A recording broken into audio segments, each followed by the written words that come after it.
It's nice to talk about a win and a good performance. Let's go! Woohoo! I just got back from Luton Town 1, Cardiff 0. It got edgy at times, but it does seem Luton Town have indeed turned a corner, especially at home. So if we look at the last few games since the Watford game, Watford, 3-0, that was a tremendous performance. Then we had the Sunderland game. Sunderland, they defended well. Then they sucker punched us with 2 goals, but that was a game where we absolutely dominated. The West Brom game, it was a very patchy game. There's no getting around that. It was a game that most people forgot, but I would say Luton Town had the best of it. And then we have this game. Cardiff came into it top of the form table.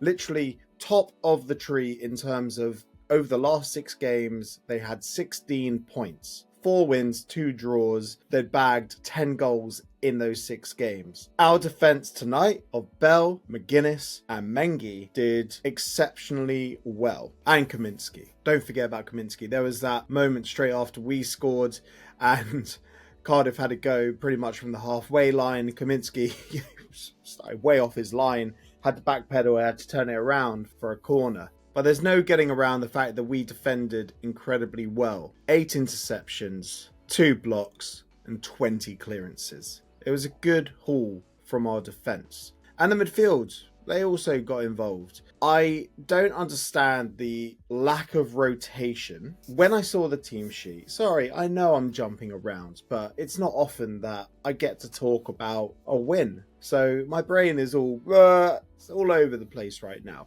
Right, going back to when the team was announced, and there were 2 changes. Doughty, of course, comes straight back in because Doughty is the set piece man, and also just a word on Doughty, really concerning that injury at the end. Like he couldn't go off. We've had quite a few discussions about it on like our groups where, OK Football Towers, we've had a few discussions. It's because we'd made 3 changes, but we'd done that at 3 times. So we couldn't make a 4th sub because it would have been a 4th period. But anyone who can clarify the rules, please get involved in the comments. Let us know. It was sad seeing Doughty come back on. It was obvious he could barely walk, but Doughty, he's just a complete warrior. So he was still charging around up top, and then we had Elijah filling in. But anyway, so Doughty was one of the changes, and he had a very good game. A very good game. And then the other change was switching Brown in for Elijah, who, when Elijah came on, he had a tremendous game. He had the Cardiff defence on toast. Literally, like balls round the side, and then he was chasing them, and at times he was unplayable when he came on. He really was. And to be honest, dodgy offside decision. There was a moment where Doughty won a 50-50. The ball came off the Cardiff defender, and in reality, Elijah slotted in. It shouldn't have been called back for an offside because ball came off their player. But that's that. And there were a few dodgy refereeing calls. In the first half, there was a moment, it was right in front of me, but, Kenilworth Road, they're pillars right in front of me, so I couldn't really see, plus the angle, the ref couldn't see it either. There was a moment the ball came in, cross, and Morris went absolutely nuts. And he went ranting to the ref, and he got himself a yellow card for his troubles as well. And I saw it, it was sent to me just before half-time. The Cardiff defender just slapped the ball out of play. We got a corner, but it should have been a pen. In terms of the performance, though, and chance creation, it definitely looked better. And remember, this is a Cardiff team whose tails are up. You can tell from the way we played, though, confidence is low in the camp. And that's to be expected, We've had a few stinker performances, to be honest. And also that confidence seeped into the crowd. As soon as we went 1-0 up, I would say the celebrations were relatively muted. That is understandable because most of the people there at Kenilworth Road have seen us chuck away leads. It happens, especially this season. So it was very edgy, to say the least. Very edgy. But we made our voices heard. You can hear from my voice. I was screaming, I was singing all night. I did my part. It was very important that we did make noise. It felt like the crowd were a bit quieter after we scored. for like 5-10 minutes after we scored rather than, prior to that. And there were moments when it was complete silence in the crowd. But hopefully with improved performances, then we'll get back to Kenilworth Road being super duper noisy throughout games. A word on the Cardiff travelling fans. They were great. They sang throughout. Without doubt, the best fans that have been at Kenilworth Road all season so far. I was very impressed with Ruben Colwill. I'd say one thing that Rob Edwards got wrong, he didn't get much wrong tonight, but one thing was having Jordan Clark mark Ruben Colwill.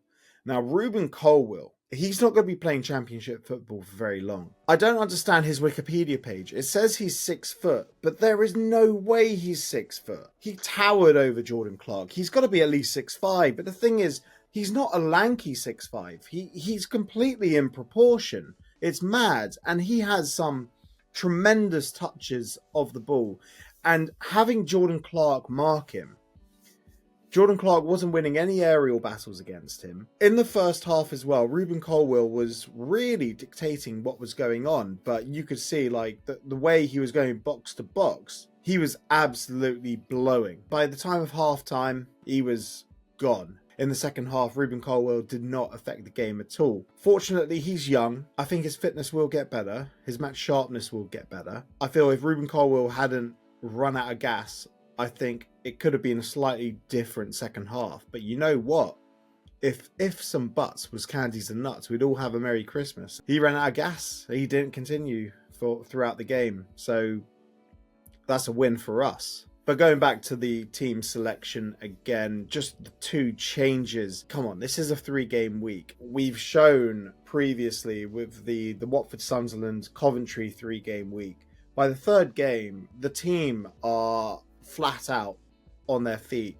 And maybe we could have been a bit more crafty with the substitutions. Like if you can, in fact, only substitute in 3 periods, like plus the halftime break, maybe be a bit more cute with them, maybe double up the subs, because the way I see it, Jordan Clark has done 90, 90, 90, 90. There is no way that Jordan Clark can do another 90 against Middlesbrough.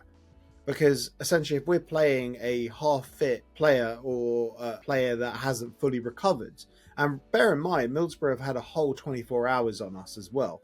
And Middlesbrough under Carrick, they love zipping those passes around, quick triangles in the midfield. I don't know if Jordan Clark will be able to keep up with that. I don't. But it was good to see some minutes from Nakamba as well. I just wish maybe Nakamba and Walsh should come on at the same time, maybe a bit earlier, like freshen up that midfield, because there was a lot of running, a lot of chasing. Yeah, it's a 3-game week, and my mind keeps going back to that Coventry game. And it's something my co-host Mark Ryman on the match previews and the phone-in said. In the 46th minute, it looked like Luton Town were playing in the 91st minute. We were knackered, like straight after half-time. And unless we're going to change a lot of things for Middlesbrough, like I'm glad Taheef Chong was taken off in the 65th minute, because Taheef Chong is becoming quite an instrumental player. But in a way as well, it's good that Elijah got 30 minutes at the end, because it means he's going to be fresher as well, and he can cause havoc to Middlesbrough. The main thing is I'd love to celebrate this result, but at the same time, I am worried about the next game. And I think that's fair. It's a great result that gets us out the relegation zone. It gets us on 15 points. And there are a chunk of teams on 15 points at the moment. At this stage in the championship, and this is cause for being positive. Look at Millwall. They've won 4 on the spin. They haven't been vintage performances. If you saw the stats for their game against Leeds absolutely battered them. But Millwall won where it mattered. They scored 1 more goal than Leeds. That's another 1-0 for Millwall, and they've now solidified themselves in the playoffs. Yes, it's early days. Yes, but that shows how tight and amazing the championship is. You can go from bottom to top in 4 games.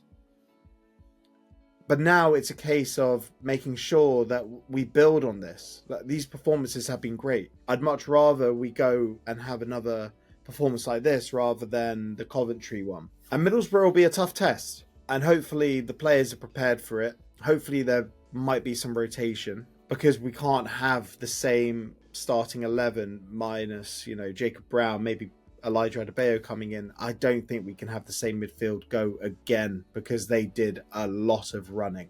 So much running. And also there's Bell and Mengi, who have just come back from injury. Also a shout out to Mark McGuinness, who was absolutely fantastic tonight against his former club. He's paying back every penny of that transfer fee. He's really starting to look like the player that we purchased now, and that's excellent. But Bell, Mengi, can they go again another 90 minutes?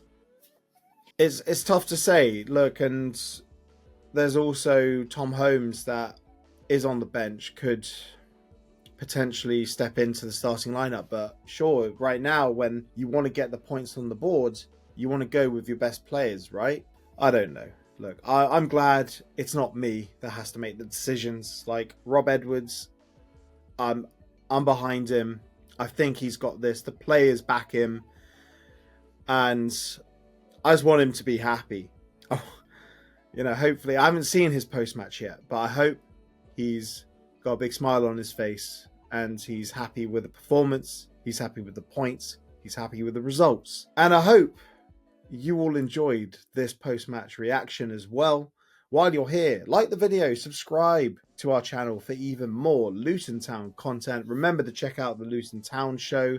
There's fun and games, there's a joke in there, there's a super question. It's not just talking about the games. We have a good time with it down the pub. But as always, on to Middlesbrough. Come on, you Hatters.